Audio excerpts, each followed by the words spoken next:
स्वागत है आप सभी का हमारे YouTube चैनल पे। आज हम आपके लिए बहुत ही इम्पोर्टेंट सेशन भारत पाक समझौता, जैसे कि आपने देखा हाल ही में दोनों देशों के बीच बहुत ही तनाव की स्थिति चल रही है। क्यों चल रही है? क्योंकि आतंकवादियों द्वारा पहलगाम पर जो हत्या करी गई है लोगों की, उसके कारण। ठीक है, यहाँ तक की बात क्लियर हो गई। तो जो हमला उनके द्वारा किया गया, उसके जवाब में भारत ने क्या करा? जो सिंधु जल समझौता हुआ था, वह समझौता क्या था उसको भी अपन अभी पढ़ेंगे, उसको रद्द कर दिया। ठीक है, तो पाकिस्तान ने जैसे इन्होंने ये कौन सा सिंधु जल समझौता रद्द करा, वैसे ही पाकिस्तान ने शिमला समझौता उसको भी रद्द कर दिया। तो भारत और पाकिस्तान के मध्य ऐसे बहुत सारे समझौते हुए हैं। तो आइए सेशन को चालू करेंगे। बहुत ही इंपॉर्टेंट है, बहुत सारी जानकारी है जिससे आपको चीजों को समझने में आसानी मिलेगी। तो आइए, ठीक है, सबसे पहला देखो, सबसे पहले समझौता हुआ था 1950 में। तो सर एक एक चीज अपन लिखेंगे और समझने का प्रयास करेंगे। पहला आता है हमारे पास नेहरू लियाकत समझौता। नेहरू लियाकत समझौता, और यह किस वर्ष हुआ था? यह हुआ था 1950 को। कब हुआ था? 1950 को। ठीक है, अब बात करते हैं इस समझौते में ऐसा क्या बात बताई गई थी, तो समझने का प्रयास करना।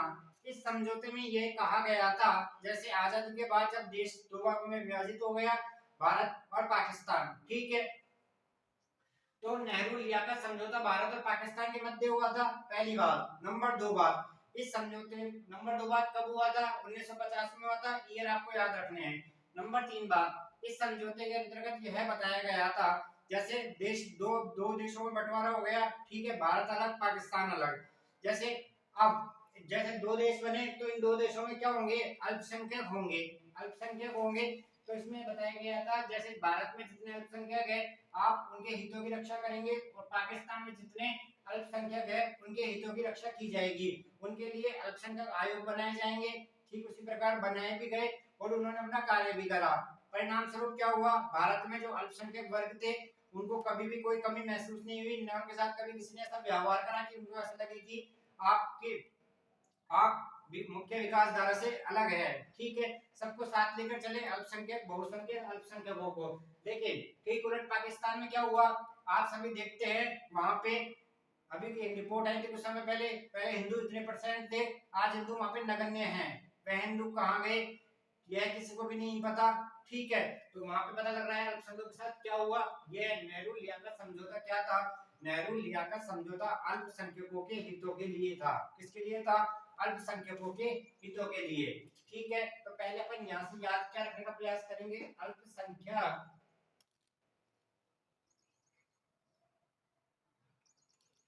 अल्पसंख्यकों के हितों के लिए।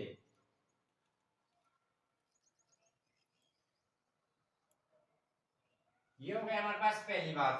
ये था हमारा पहला समझौता। जो पहला समझौता भारत और पाकिस्तान के मध्य हुआ था, नेहरू लियाकत समझौता। नंबर दो पॉइंट देखिए। नंबर दूसरा पॉइंट, जिस समझौते को भी हाल ही में रद्द कर दिया गया है, जिस समझौते को अभी हाल ही में रद्द कर दिया गया है वह क्या था? तो नंबर दो आता है हमारे पास सिंधु जल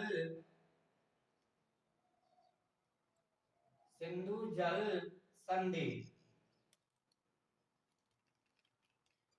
यह कब समझौता हुआ था? 1960 में। कब हुआ था? 1960 में। तो पहला समझौता नेहरू लियाकत समझौता समझा दिया गया है आपको अल्पसंख्यकों के हितों के लिए।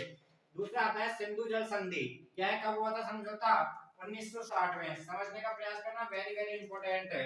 आइए, संधि के तहत देखना, इस संधि के तहत देखो क्या हुआ था।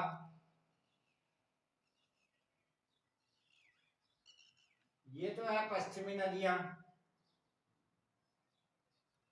और ये है पूर्वी नदियां। तो पश्चिमी नदियां कौन कौन सी है और पूर्वी नदियां कौन कौन सी है, लिखने का प्रयास कीजिए। देखो पश्चिम में आती है हमारा सिंधु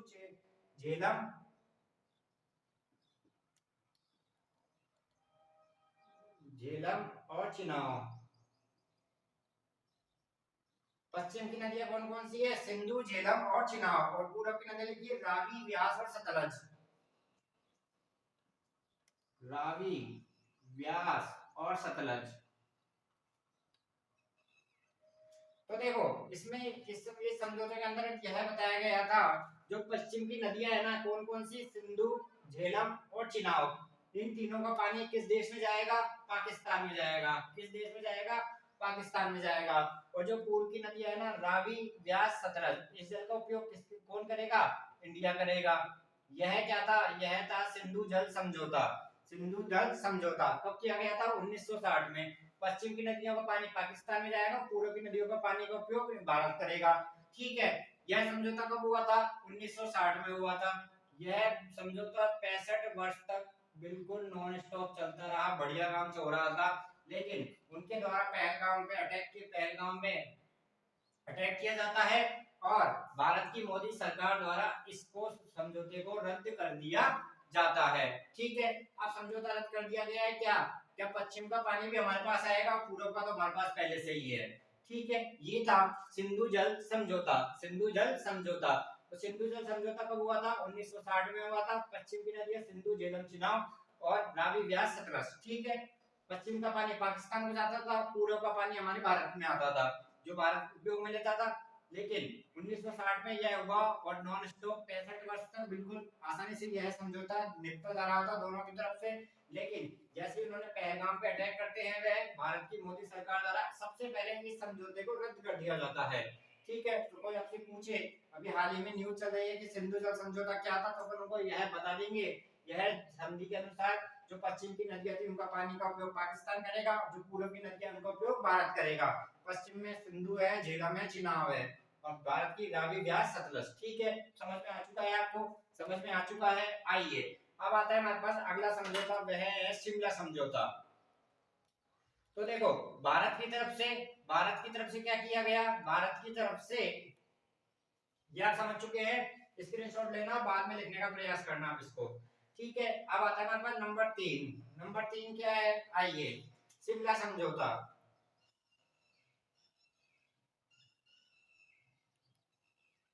शिमला समझौता, और यह किस वर्ष हुआ था, 1971 में। कब हुआ था, 1971 में। देखो पहलगाम अटैक के बाद भारत ने क्या कार्रवाई करी, भारत ने कार्रवाई करी, सिंधु जल संधि का जो समझौता था उसको रद्द कर दिया। तो पाकिस्तान की तरफ से भी कार्रवाई की गई, पाकिस्तान की तरफ से क्या किया गया, शिमला समझौते को रद्द किया गया। पाकिस्तान की तरफ से कौन सा समझौता रद्द किया गया, शिमला समझौता। भारत की तरफ से सिंधु जल संधि। तो शिमला समझौता क्या था, आइए समझने का प्रयास करेंगे। आइए देखो, कोई भी पक्ष है ना, इसमें क्या था, शिमला समझौते में कोई भी पक्ष एक तरफा कार्यवाही नहीं करेगा, कोई भी पक्ष एक तरफा कार्यवाही नहीं करेगा। और क्या बात थी कि जैसे इन दोनों देशों के मध्य कोई टकराव हो जाता है, भारत और पाकिस्तान के मध्य कोई टकराव हो जाता है, तो टकराव की स्थिति उत्पन्न होने पर दोनों देश आपस में बैठेंगे, वार्ता करेंगे, वार्ता से उसके बीच में कोई रास्ता निकाला जाएगा। ठीक है, जैसे इन दोनों में अगर कोई भी मुद्दा गर्माता है, उसको क्या है, आप अंतरराष्ट्रीय मंच पे नहीं लेके जाएंगे, अंतरराष्ट्रीय मंच पे आप उसको मुद्दे को नहीं लेके जा सकते। इसको पाकिस्तान बार बार में तोड़ता रहता है, जो कश्मीर मुद्दा है ना भारत और पाकिस्तान के मध्य, उसको पाकिस्तान ने बहुत बार अंतरराष्ट्रीय मंच पर ले जाने की कोशिश करी है। ठीक है, तो आप कोई भी मुद्दा अंतरराष्ट्रीय मंच पे नहीं लेके जा सकते, दोनों के मध्य द्विपक्षीय बात होगी, चाहे कोई भी मुद्दा हो, आप कोई भी एक तरफा कार्यवाही नहीं करेंगे और द्विपक्षीय द्विपक्षीय बातचीत होगी हमेशा, और बातचीत से रास्ता निकाला जाएगा। इसमें यह कहा गया था, किसमें, शिमला समझौते 1971 में। ठीक है, यहाँ तक की बातें क्लियर हो गई। अब यह समझौता रद्द हो गया तो क्या, अब यह समझौता रद्द हो गया तो सबसे बड़ी दिक्कत क्या है, ये हमारे पास पीओके, पाक अधिकृत कश्मीर, जो पाक अधिकृत कश्मीर में जो लाइन, बाउंडेशन लाइन थी ना, अब वो है क्या है, पाकिस्तान, अब टकराव होगा तो अब क्या है, द्विपक्षीय बातचीत कर उन्होंने समझौता तोड़ दिया, या तो अब लड़ाई होगी। ठीक है, यहाँ तक की बातें क्लियर हो चुकी है, यहाँ तक की बातें क्लियर हो चुकी है। तो शिमला समझौता आप समझ चुके हैं कि अगर दोनों देशों के मध्य कोई टकराव होता है तो आप इस मुद्दे को अंतरराष्ट्रीय मुद्दा नहीं बनाएंगे, दोनों देश आपस में बैठेंगे, बातचीत करेंगे और बातचीत से रास्ता निकालेंगे। ठीक है, तीनों चीजें क्लियर हो चुकी है। नेहरू लियाकत 1950, सिंधु जल समझौता 1960, शिमला समझौता 1971। ठीक है, यहाँ तक की बातें क्लियर हो चुकी है। और इसमें एक और बात आप लिखना, नियंत्रक रेखा ज्योति, एलओसी, उसका आपको सम्मान करना होगा। एलओसी का आप सम्मान करेंगे दोनों देश, ठीक है। यहाँ तक की बात क्लियर हो चुकी है। ऐसे जो हमारा पड़ोसी है, पड़ोसी तो नहीं कहना चाहिए, वह कभी इस बात का सम्मान नहीं करा है उसने कभी भी। नंबर 4 पॉइंट आता है हमारे पास। नंबर 4 पॉइंट क्या है? नंबर 14 समझौता हुआ था धार्मिक स्थलों की यात्रा पर प्रोटोकॉल। धार्मिक स्थलों की यात्रा पर प्रोटोकॉल किस वर्ष? 1974 में, ठीक है। जैसे बहुत सारे हमारा देश, पहले तो हमारा देश एक था, लेकिन जैसे डिवाइड हुआ तो हमारे धार्मिक स्थल भी डिवाइड हो गए, धार्मिक स्थल डिवाइड हो गए, ठीक है। तो पाकिस्तान में है जो हमारे धार्मिक स्थल है, हम वहां जा सकते हैं। उसके लिए समझौता किया गया कि आप हमारे जैसे हम कोई धार्मिक उस पे जा रहे हैं, धार्मिक प्रयोजन के लिए जा रहे हैं, हम आपके देश में आ रहे हैं, तो आप हमें सुविधा प्रदान करेंगे दोनों देश। जैसे पाकिस्तान के लोग उनका यहाँ पे कोई धार्मिक स्थल है तो वह वहां आ सकेंगे, अपने दर्शन करेंगे, जो भी उनको करना है वे करेंगे और वापस आसानी से सुगमता पूर्वक चले जाएंगे। ठीक उसी प्रकार जैसे भारत के लोग हैं जो पाकिस्तान में उनका कोई धार्मिक स्थल है, वह वहां जा सकते हैं, अपना धार्मिक आयोजन करेंगे और वापस आएंगे बिल्कुल सुरक्षा के साथ, सुगमता के साथ। इसमें यह बताया गया था। लिखिए, भारत और पाकिस्तान के तीर्थ स्थलों की यात्रा को सुविधाजनक बनाना था इसका लक्ष्य है। भारत और पाकिस्तान के जो धार्मिक स्थल है ना या तीर्थ स्थल है, उनकी यात्रा को सुविधाजनक बनाना था। 2018 तक देखो, भारत के तो क्या थे, 5 मंदिर, ऐसे 5 धार्मिक स्थल थे, और पाकिस्तान के 10, ठीक है। यहाँ तक की बातें क्लियर हो चुकी है। भारत के 5 और पाकिस्तान के ऐसे, पाकिस्तान में 15, सॉरी 15 थे टोटल, 15 नहीं थे टोटल, 20 है। ये 15 जगह ऐसी थी पाकिस्तान में जो धार्मिक स्थलों के लिए करा गया विशेष समझौता, भारत के लिए 5। 2018 की रिपोर्ट है, ध्यान रखना। अब आता है हमारे पास, पहला अपन ने पढ़ा नेहरू लिया था 1950, सिंधु जल संधि 1960 और शिमला समझौता 1971, धार्मिक स्थलों की यात्रा पर प्रोटोकॉल 1974। पहलगांव के बाद भारत ने कौन सा समझौता रद्द करा है? सिंधु जल संधि। उसी के जवाब में पाकिस्तान की तरफ से कौन सा समझौता रद्द किया गया? शिमला समझौता।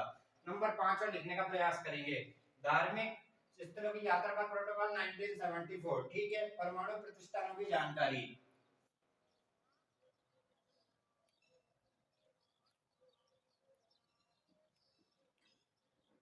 परमाणु प्रतिष्ठानों की जानकारी 1988। इसमें क्या हुआ था? परमाणु प्रतिष्ठान, जैसे पाकिस्तान द्वारा हमेशा गीदड़ धमकी दी जाती है, क्या हमारे पास कोई की मिसाइल का नाम, इसका नाम कुछ शाहीन है, ऐसा मैंने सुना है, कोई शाहीन मिसाइल है कि हमारे पास शाहीन कोई सजाने के लिए नहीं है, वगैरह वगैरह इनके द्वारा कहा जाता है हमेशा। अभी भी पता नहीं ये भी है या बेच दी इन्होंने, इसका भी हमें तक बिल्कुल पता नहीं है, ठीक है। क्योंकि हालत तो ऐसे हो रहा है कि शाहीन भी शायद बिक चुकी होगी। तो लिखने का प्रयास कीजिए, दोनों देश हर वर्ष एक दूसरे को, दोनों देश हर वर्ष एक दूसरे को अपने परमाणु प्रतिष्ठानों की जानकारी देंगे, ठीक है।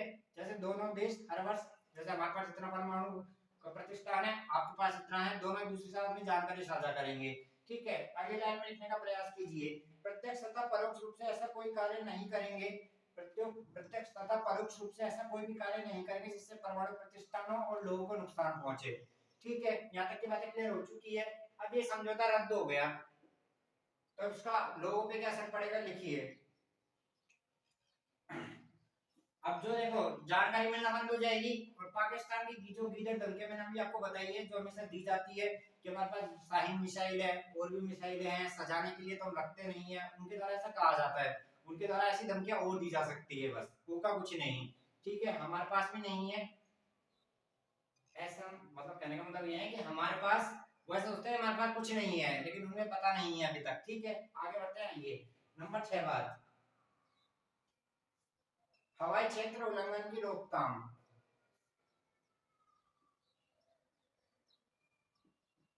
हवाई क्षेत्र उल्लंघन रोकथाम 1991। हवाई क्षेत्र उल्लंघन रोकथाम 1991 के तहत क्या समझौता हुआ था, समझने का प्रयास करेंगे। आइए, दोनों देशों के बीच अनजाने में अगर कोई हवाई क्षेत्र यह क्रॉस कर दे, उसके लिए क्या किया गया था? हवाई क्षेत्र में सीमा निर्धारण किया गया था, ठीक है। यहाँ तक की बातें क्लियर हो चुकी है। अर्थात एक एरिया बना दिया गया था जिसमें 10 किलोमीटर तक आप नहीं जा सकते।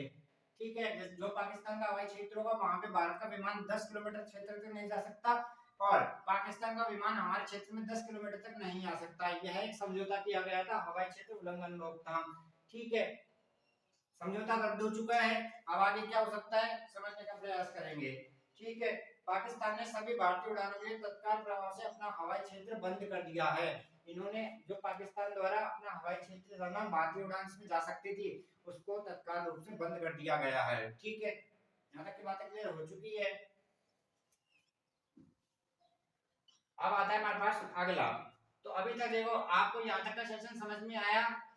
तो अभी करंट की स्थिति है, आपको यह समझना बहुत जरूरी है कि नेहरू लिया का समझौता क्या था, सिंधु जल संधि, शिमला समझौता, धार्मिक स्थलों की यात्रा पर प्रोटोकॉल, परमाणु प्रतिष्ठानों की जानकारी 1988, हवाई क्षेत्र उल्लंघन रोकथाम कब 1991। अगला लिखने का प्रयास कीजिए लाहौर घोषणा पत्र।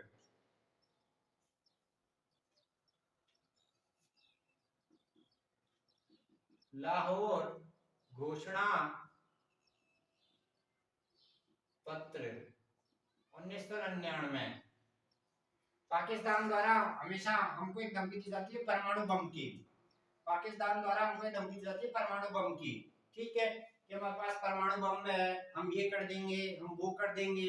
उसी के लिए लाहौर घोषणा पत्र में कहा गया था कि आपके द्वारा धमकियां बंद होनी चाहिए। जो आप धमकियां देते हैं परमाणु बम हम ये कर देंगे वो कर देंगे, तो इस बारे में बताया गया है। ठीक है, यहाँ तक की बातें क्लियर हो चुकी है। दोनों देशों के बीच परमाणु दौड़ को समाप्त करने के लिए आपसी टकराव से बचाना था इसको। जो परमाणु दौड़ कर रहे थे ना कि यार हमारे पास तो वो कहते हैं हमारे पास परमाणु बम है, ठीक है, उसको टकराव करने के लिए, उसको टकराव कम करने के लिए, खत्म करने के लिए यह समझौता किया गया था। और लास्ट समझौता लिखिए आप 8वां। लास्ट समझौता लिखने का प्रयास कीजिए एलओसी युद्ध विराम समझौता। एलओसी युद्ध विराम समझौता सन 2003। और मेरे को तो ये समझ में नहीं आता ये समझौता कराई क्यों था, जो हमेशा पाकिस्तान द्वारा तोड़ा गया है। हमेशा वह आगे से आता है, हम कभी नहीं जाते हैं, वैसा वह आगे से हमको छेड़ता है। ठीक, हमेशा उसने उल्लंघन करा है इस बात का। तो ठीक है, ज्यादा की बातें क्लियर हो चुकी है। आइए, और यहाँ पे आप एक बात का और ध्यान रखना, लाहौर घोषणा पत्र के कुछ ही दिन बाद पाकिस्तान ने क्या कर दिया था, कारगिल युद्ध छेड़ दिया था। ठीक है, जैसे उन्होंने कारगिल युद्ध छेड़ा ही है तो तभी खत्म हो गया था लाहौर घोषणा पत्र। ठीक है, यहाँ तक की बातें क्लियर हो चुकी है। तो ऐसे बहुत सारे और भी हुए लेकिन इंपोर्टेंट यही है। तो अपन ने सबसे पहले पढ़ा नेहरू लियाकत 1950, सिंधु जल संधि 1960, शिमला समझौता 1971, धार्मिक स्थलों की यात्रा पर प्रोटोकॉल 1974, परमाणु प्रतिष्ठानों की जानकारी 1988, हवाई क्षेत्र उल्लंघन रोकथाम 1991, लाहौर घोषणा पत्र 1999, 1999। ठीक है, एलओसी युद्ध विराम समझौता सन 2003। यह है भारत और पाकिस्तान समझौते के बीच, जिसमें सिंधु जल समझौता रद्द हो चुका है, शिमला समझौता रद्द हो चुका है। ठीक है, ये आज का इंपॉर्टेंट सेशन था हाल ही में करंट की जानकारी के साथ। शेयर करें, लाइक करें, इसको अधिक से अधिक शेयर करें जिससे हर व्यक्ति के पास जानकारी पहुंच सके और उसको चीजों का पता लग सके। ठीक है, और जितने भी हमारे भाई बहन बड़े शहीद हुए हैं उन सभी को हमारी भावपूर्ण श्रद्धांजलि है। थैंक यू, धन्यवाद, नमस्कार।